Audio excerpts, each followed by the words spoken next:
పెదవికెందుకీ ఎరుపు మబ్బులో మెరుపు నీ పెదవి పైన నా తలకు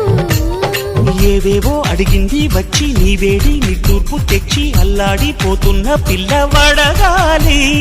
ఏవేవి నోముల్ని నోచి నీ చేత వాలింది అని ఈ పిల్ల